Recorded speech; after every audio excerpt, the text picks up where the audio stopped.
हे ठिकाण पाहिल्यावर मला एक गोष्ट समजली. शांतता विकत मिळत नाही, पण ती शोधता नक्की येते. नमस्कार, मी प्रल्हाद. आज आपण भेट देणार आहोत मुंबईतील अतिशय सुंदर आणि शांत अशा ग्लोबल विपासना पगोड्याला. माझा प्रवास सुरू झाला बोरवली स्टेशन पासून. तिथून मी शेअर ऑटो पकडून गोराई जेट्टीला पोहोचलो. गोराई जेट्टीवरून फेरी बोटचं तिकीट प्रति व्यक्ती 30 रुपये होतं. समुद्राचा थंड वाऱ्याचा आनंद घेत काही मिनिटातच आपण गोराईला पोहोचलो.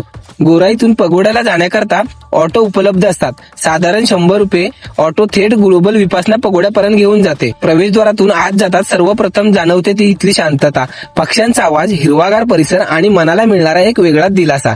समोर दिसतं भव्य धम्मचक्र, जे भगवान बौद्धांच्या शिकवणीचं प्रतीक मानलं जातं, आणि धम्मचक्राच्या शेजारीच उभा असलेला अशोक स्तंभ या ठिकाणाच्या भव्यतेत आणखी भर घालतो. पुढे नजर जाते ती सोनेरी रंगाच्या चमकणाऱ्या ग्लोबल विपासना पगोड्याकडे. त्याची विशाल रचना आणि अप्रतिम वास्तुकला पाहून प्रत्येक जण काही क्षण थांबूनच त्याचे सौंदर्य अनुभवत राहतात. यानंतर आपण जातो त्या खास लाकडी घंटेजवळ. लाकडी ओंडक्याच्या साहाय्याने घंटा वाजवली जाते आणि तिचा गंभीर नाद संपूर्ण परिसरात घुमतो.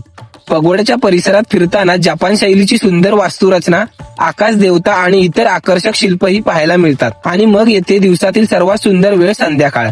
सूर्य मावळतीकडे झुकलेला असतो, समुद्रातून येणारा गार वारा आणि समोर दिसणारे शांत नजारा. खरंच हा अनुभव कॅमेऱ्यात कैद करता येतो, पण मनाला साठवलेली भावना शब्दात सांगणं कठीण आहे. जर तुम्ही मुंबईत असाल आणि एक दिवस शांततेत घालवायचा असेल तर ग्लोबल विपासना पगोड्याला नक्की भेट द्या. व्हिडिओ आवडला असेल तर लाईक करा, शेअर करा आणि आपल्या चॅनलला सबस्क्राईब करायला विसरू नका. पुन्हा भेटूया एक नवीन प्रवासात. तोपर्यंत जय महाराष्ट्र.